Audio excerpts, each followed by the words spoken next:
Before we begin this podcast, I want to give a huge shout out to all of our patrons over on patreon.com/bitterbrownfams, especially Cristian Galindo, Evelyn Preciado, and Cassandra Tapia, who are in our BBF tier, and y'all are real ones. If you want to support the continued production of this podcast, go to patreon.com/bitterbrownfams. The link is in the description. $1 gets you a bunch of archival just content. $5 gets you a video episodes of every new episode that's coming out, and also the archive of like 4 years of video episodes. $10 gets you a bonus episode. $15 gets you a shout out at the end of the episode, and $30 gets you a shout out in the beginning. So check it out. Any little bit helps. And yeah, let's start the show. Hello, everyone. This is Ruben coming to you from Portland, Oregon. Welcome to another episode of Bitter Brown Fams. I want to start out with a recession indicator, which this month is the fact that Boots Riley, self-proclaimed like communist director and movie maker, is promoting his new movie I Love Boosters, starring Kiki Palmer, by providing free gas to a bunch of people in LA. It's in like somewhere in downtown, I believe, but like the first like 100 people who come through, he's gonna fill up your tank. So that's really dope. And it's a recession indicator because like basically instead of like wasting that money on like a billboard or a TV commercial or whatever the fuck, he's like, meeting the people where they're at, and also like living by the message of his movies, which is always like an anti-capitalist message, right? I don't know if y'all saw I'm Sorry to Bother You, but y'all should watch that, starring Lakeith Stanfield and Tessa Thompson and a bunch of other cool people. But that movie basically predicted, this rise of like the technocracy essentially, and like capitalism's like encroaching like nature on our freedoms, and like there's no like level of like pandering to capitalists that were it's ever gonna like free us, and for real. So yeah, Boots Riley being a real one, giving people free gas. I am excited to watch I Love Boosters. I was really moved by Sorry to Bother You. It was a thrilling movie. It was so visually impressive. It was very DIY, not only in the way it looked, and I mean that as a compliment. I really do like when things look like tangible, right? I think we're so used to like these CGI effects, and now with like, AI taking over, those that sloppy, sheen, like super polished sheen of AI, that when we see this like craftsmanship and like artistry that's really, you can tell human hands, created it, that really speaks to me. So, Sorry to Bother You, that was really an achievement. Um, you know, Tessa Thompson, Lakeith Stanfield, both really did their big one. They were really acting their asses off. I don't want to like ruin the movie too much, but that movie in particular was about like this call center dude who like, learns how to like use white voice, and that like takes him to a new level in his like call center job, to the point where he like starts amassing riches and eventually gets like all the way to the top. Meanwhile, his like artist girlfriend is trying to do like, anti-imperialist, anti-capitalist art, which is all really cool. It's set in Oakland. And yeah, it's really a treat. It's not a comfortable watch. I was really fucking uncomfortable through that. And honestly, there's so many like levels to it that like it requires like rewatching for you to capture anything like beyond the surface, I think, or beyond even the secondary level, right? There's just so much to it. I really cannot recommend it enough. So knowing that his current movie, I Love Boosters, is like another anti-capitalist film, but this time it's like about fashion and starring like Demi Moore, Keke Palmer, and a bunch of other cool folks. Will Poultner is, I think, is how you pronounce his last name. Yeah, that's really freaking exciting. I already love like the hyper color that he's using in the film from what I've seen in the trailers, and I think it's I'm so ready for it. I really enjoy Boots Riley's like online presence as well, so cannot recommend it enough. This is not a commercial for that movie, but if Boots Riley wants to pay me, if you know Neon or whoever else is, I think it's a Neon produced film, wants to just shoot me $1 for promoting their film, shit, it's a recession, like I said. So yeah, that is my recession indicator. Filmmakers use like giving people free gas as like promotion for their new film. You go watch it. Make that gas really go a long way. Um, yeah, but moving on to like the real topics at hand. Where to start? First, I want to start with like, we have a lot of California peeps that listen to us. I think our listenership is primarily like California, New York, Chicago, Texas, anywhere there's freaking Latinxes, Latinos, Latinas, Latines. I think that's where our listenership is for the most part, but California is definitely like our number one listeners. So I just want to tell y'all bitches to like y'all need to vote for Tom Steyer for California governor. Like straight up, like no fuzzing around. You also need to vote for Rae Chung for LA mayor. If you live in LA and the LA County, y'all need to vote for these folks. Like shit is getting real. Especially in like the governor race, it's structured in such a way that, after like the primaries, like the top two voted are the ones who go to the main election. And, just a couple of months ago, it was the two Republicans in the lead. So we would have had like a Republican runoff, like that would have been the two fucking nominees, and that cannot happen. So y'all need to talk to your mothers, your tias, your uncles, your neighbors, your teachers, everybody the fuck, wake everybody up and tell them like we need to vote for Tom Steyer for California governor and Rae Chung for LA mayor. Tom Steyer, he's presenting him. Let me just say that motherfucker's a fucking billionaire, right? So we can start there. He is a billionaire, uh, but he's presenting himself as a class traitor, right? In the debate, um, he came at like Katie Porter essentially, saying that they have multiple things in common, like voting for the billionaire tax essentially, and also that they're both class traders, right? But that was kind of a jab at her because she used to like promote herself as this like working class, like politician, who's for the people, but you know, she's lost every like union what's that word? Promotion. She's lost like no union has endorsed her. She's lost all their endorsements.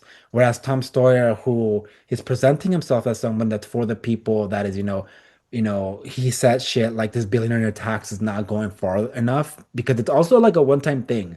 Like the billionaire tax is a one-time thing, which is crazy. Like they should be taxed out of their minds. Like if you look at like the rates at with people are being taxed, you'll find that like, just pre-Reagan, like billionaires were getting taxed like a huge percentage. I think it was in the 30s and above or something like that. But we're at a point where they're paying just as much as like, regular Joe Schmo, right? So that and that might seem to some like folks who don't understand how this system works, that might seem as like quote unquote fair, but you have to understand that like billionaires are not like them, the billions that we see as tangible, like that's not the only money they have, right? So if they own corporations, or they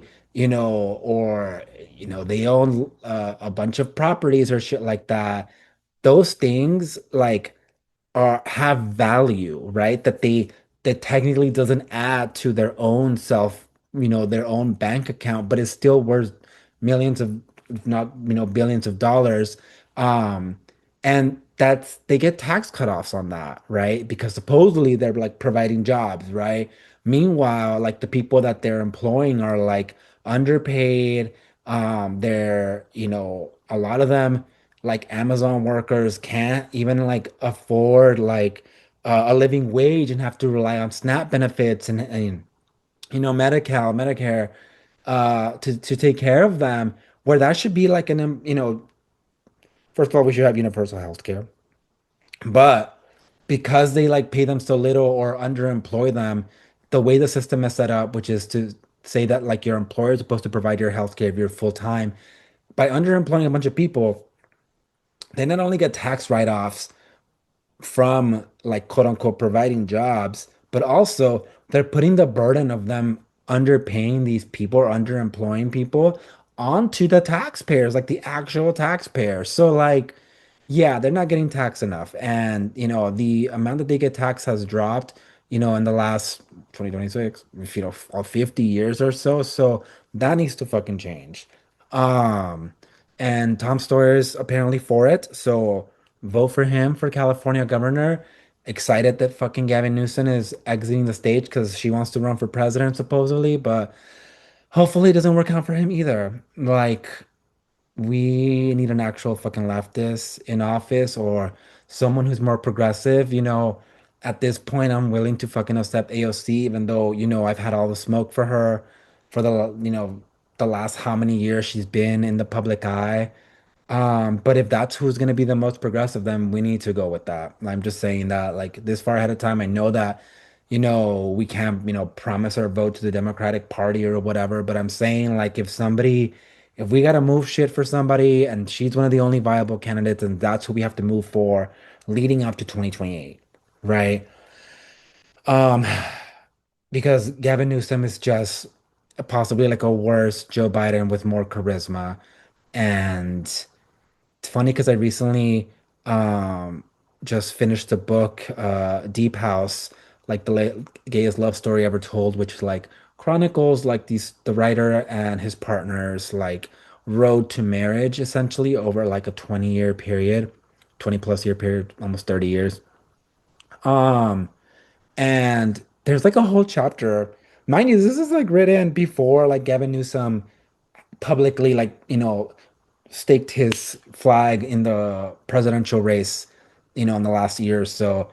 This book was published before that whole shebang. But in this book, the author essentially is like, I don't fucking like Gavin Newsom. He's an opportunist. At this point, he was talking about Newsom as like the mayor of San Francisco. So that's fucking funny that like, real radical gays have and queers have had to smoke for Gavin Newsom for, decades. So let's keep that shit up. We can't let that motherfucker get into office.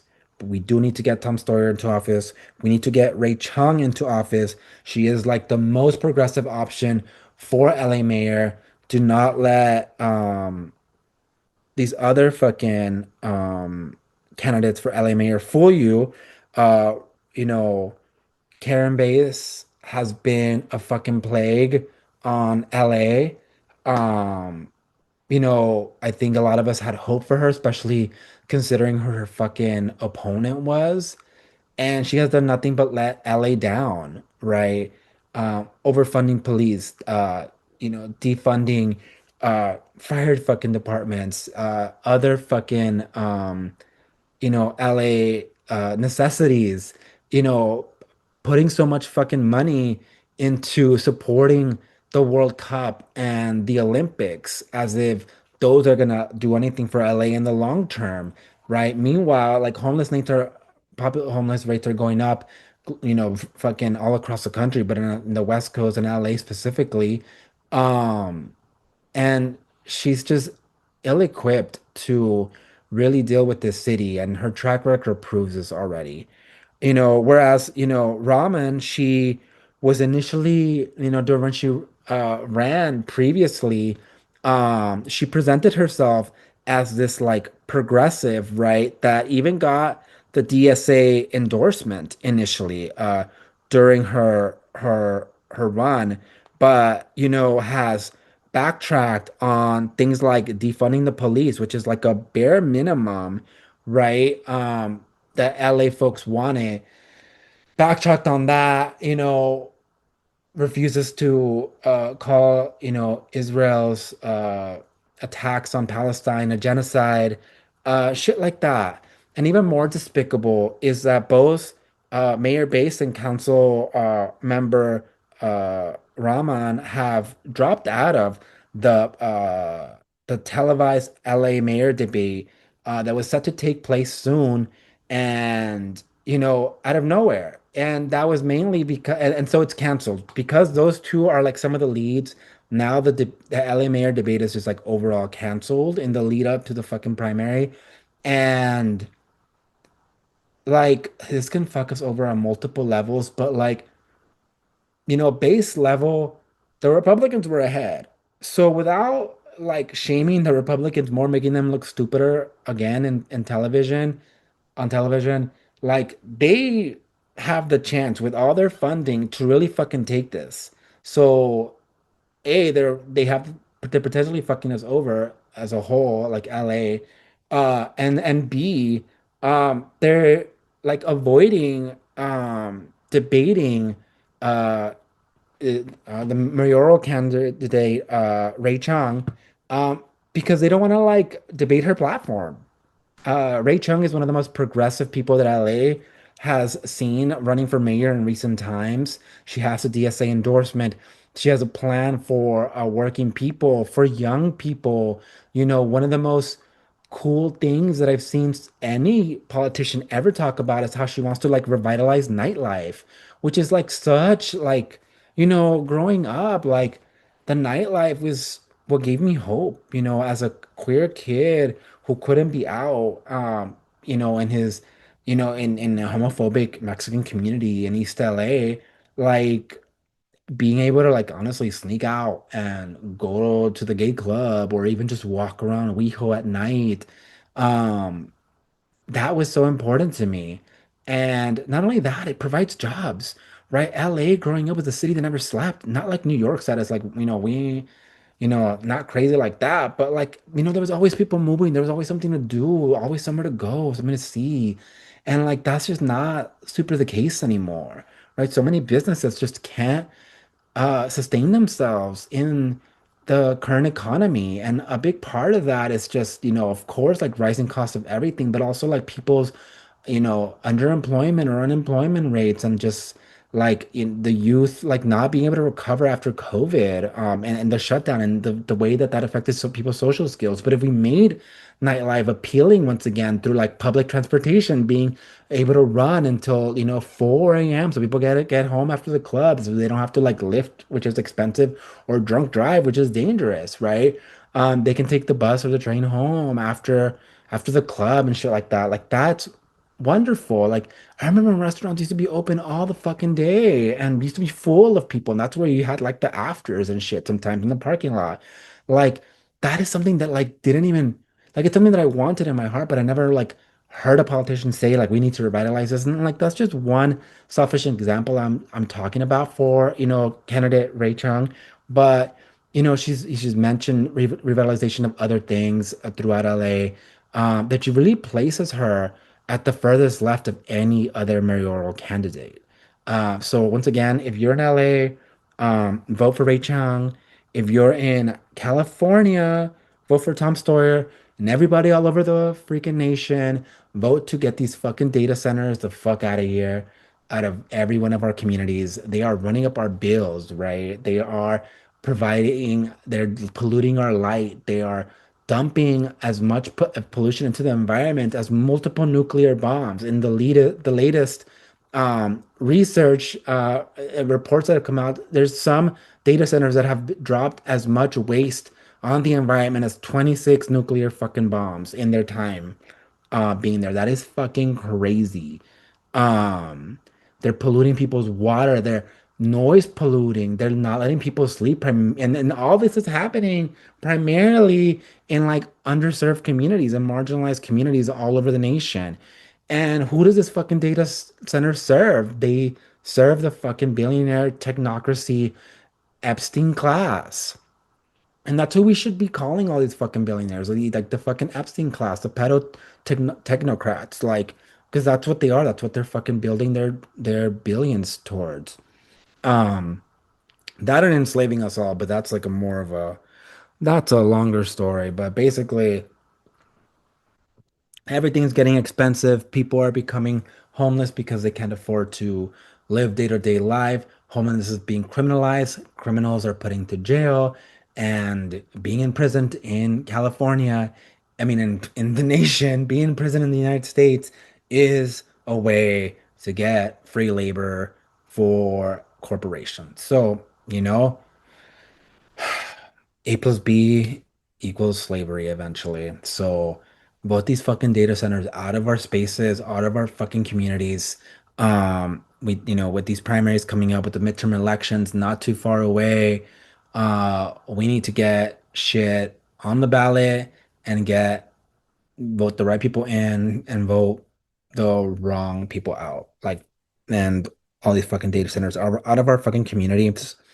Um, and something else we need to do in the lead up to that is pressure our fucking representatives to like basically like redistrict spaces to give more marginalized people like equal representation. Some places have done it, right? Or have tried to do it. Um, Two states, were recently they are Democrats attempted to redraw those states but only after letting voters decide, right? And uh, that was Southern Carolina, um, and I believe,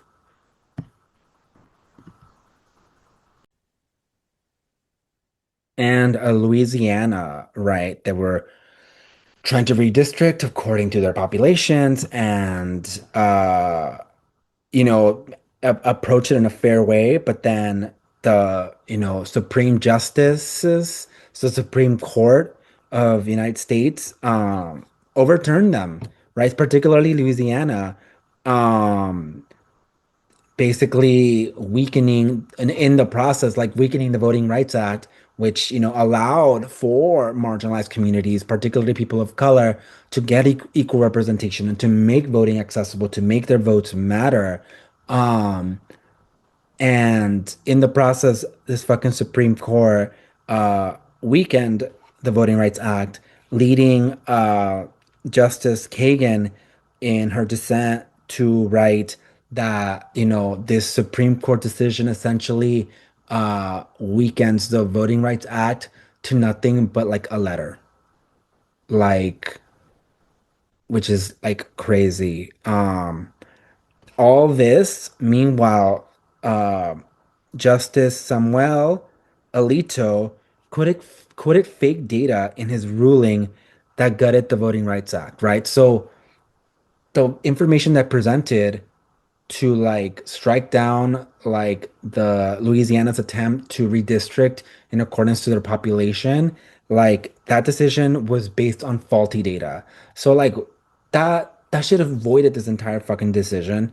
Like now we have incorrect fucking like information in a Supreme Court official document. That is fucking wild.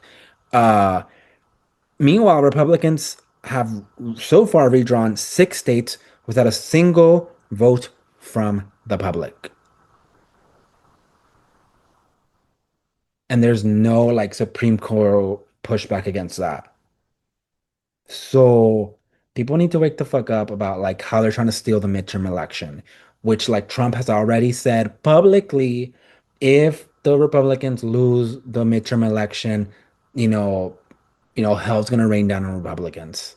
Right? Like he already knows what's at stake. So we need all these motherfucking Dems to wake the fuck up and like match the same fucking energy as these Republicans. Like none of this like, when they go low, we go high bullshit. No, no.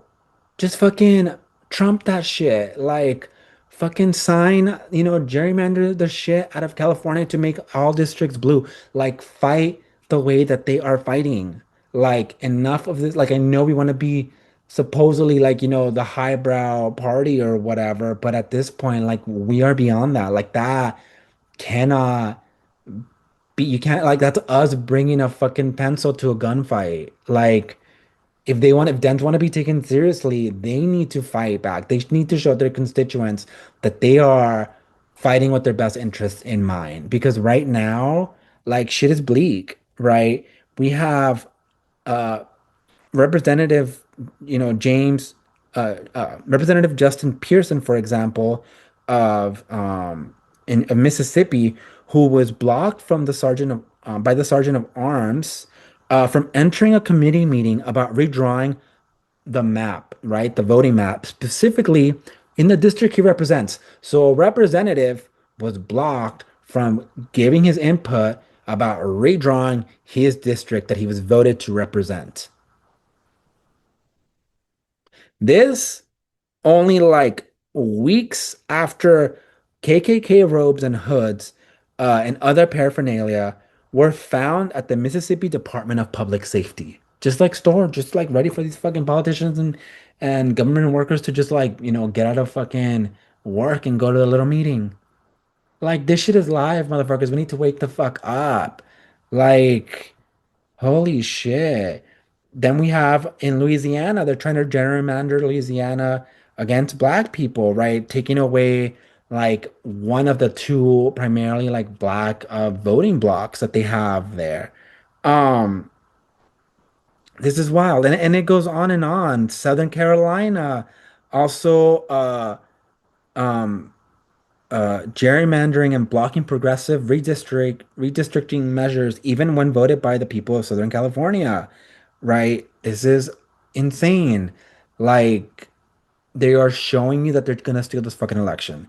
They are trying to make us feel like voting doesn't matter. So we need to like, you know, for all the people that say like, vote, go out and vote, like even that requires work. Like, it shouldn't, of course. If we lived in a real democracy, you should be able to like be fully informed about, the policies and the candidates and all that shit. And you should just be able to go to the fucking ballot box and put your little vote in, and that's that, right? But the way that the system runs and the way that it is rigged against working people, against marginalized people, means that there is much more that needs to be done on the lead up to that, right? So, in the lead up to that, we need to make sure the right things are on the ballot, right? We need to make sure that they respect like the redistricting that people vote on. And that is by bothering the fucking constituents, right? Figure out if, if you're in Louisiana, in Southern Carolina, or one of the other six states where the Republicans are redrawing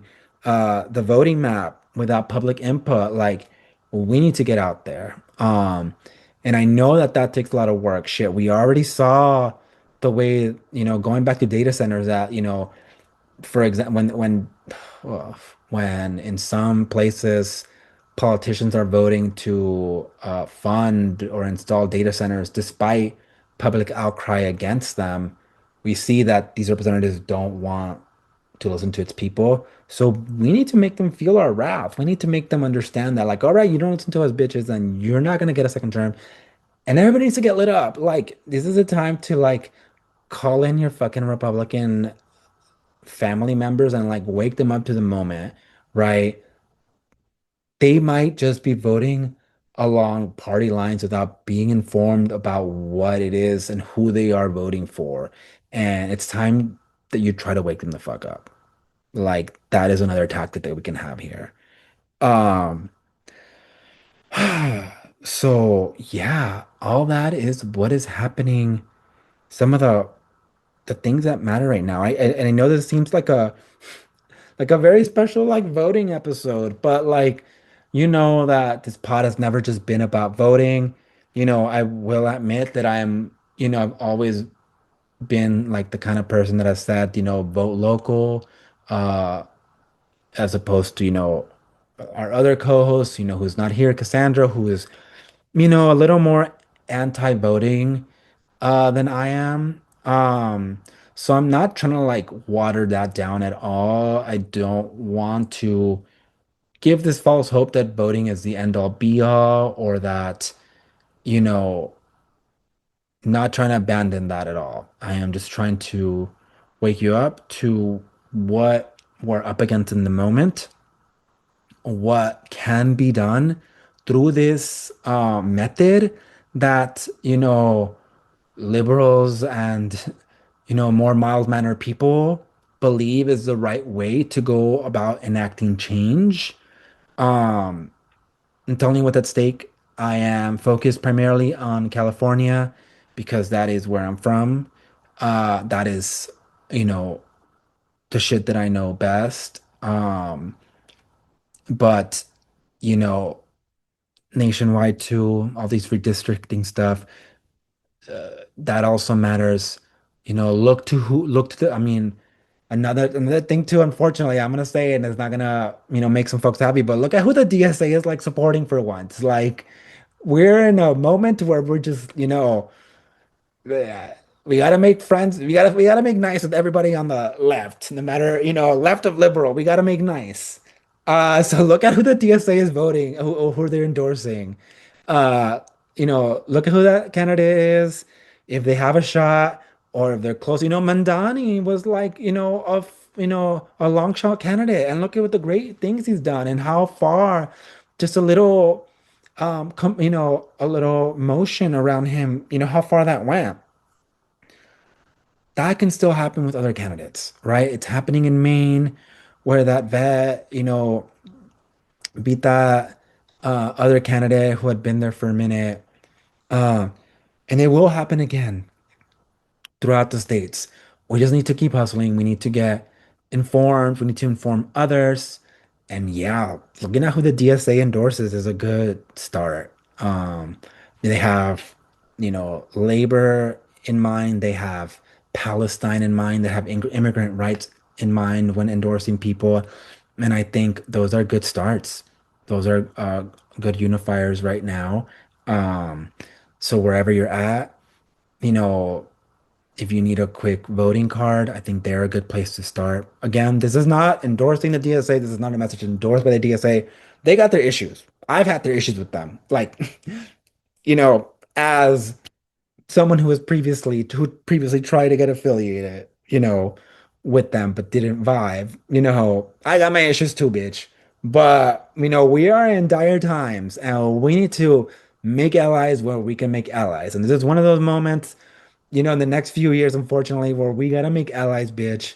That's why I was like talking about how, fuck, if AOC is all we got for 2028, then bitch, we need to rally around Miss Latina USA over here, okay? Um, because shit, we are in fascism right now. Uh, God. Um, whew, yeah.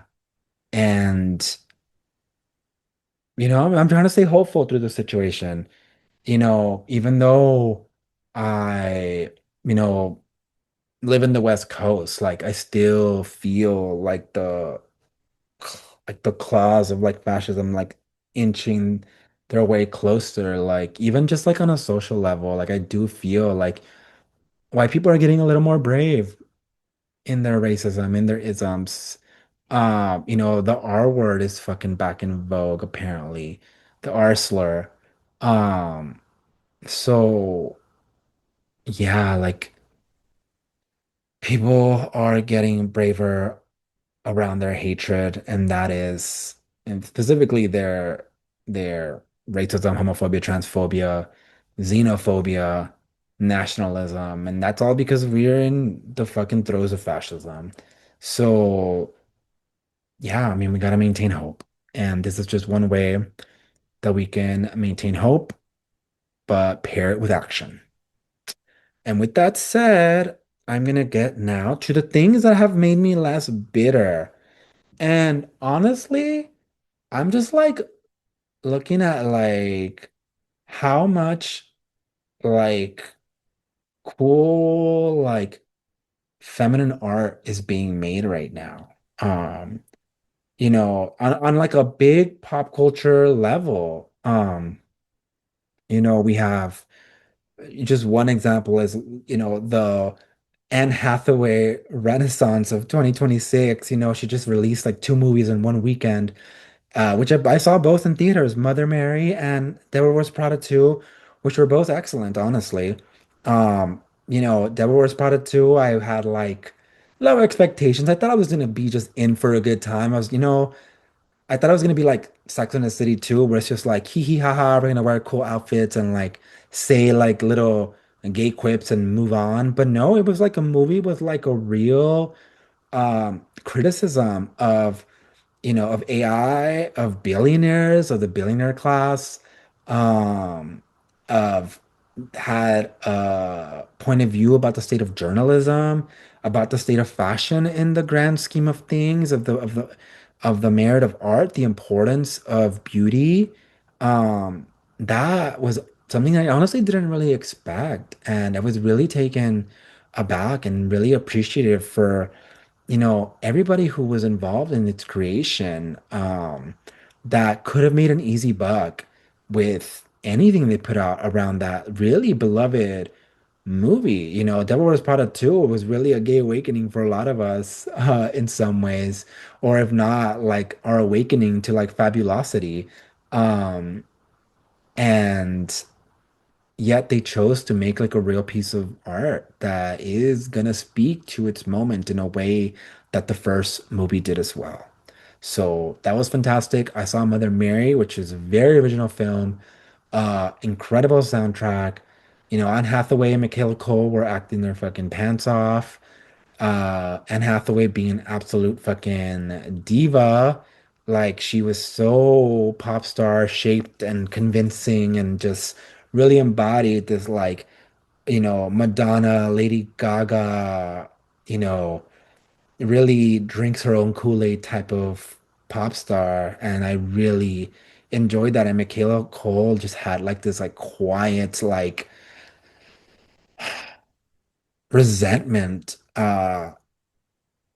that just like seep through every like venom-filled line that she acted, and that was really fantastic. The fashions were cool too. Um, yeah, I really enjoyed that. And also the new Casey Musgraves album, that shit's been rocking my boots off. Like, yeah, like I didn't think I was gonna be rocking to a song about falling in love with an addict, but here we are. Back on the wagon. That is like probably my favorite track off Casey Musgrave's new album, Middle of Nowhere. Check that out if you like, pop and country or pop country. And honestly, a little norteño too. She gets real Mexican with it. There's like three or four songs where I'm just like, oh, okay, she's been spending time in the border. And she has credited this album with like being inspired by Mexican people and the Mexican culture in Texas. So that was really cute. And yeah, that is it for me today. Thank you for joining me, y'all. Tried a new mic today, so hopefully the sound is not ass. Um, and I'll see you next week. Hopefully. All right, take care of y'all. Bye. Before we leave, I want to give a huge shout out to new member Huggy or Hughie who joined in our free tier. We have a free tier on Patreon. If you just want to like get random updates of shit, that would be the place to do it. Um, it's more like in the community, and you can kind of test out the things that you're missing out on if you joined other tiers. And yeah, it's a really cool place to be. But there's also a tier called I know her. And I want to give a shout out to those people. So Fernando Peña, Selena Portera, Miranda Elias, Magdalena Saucedo, Ronnie Leva, and Bianca Garcia. I know you bitches. Thank you for supporting us and everybody else. Go to the link in the description right now. Go check out our Patreon. Go check out, at this point, it has to be like 100 posts that you would get access to by like picking a tier and signing up. All right. Thank you for joining us. Bye.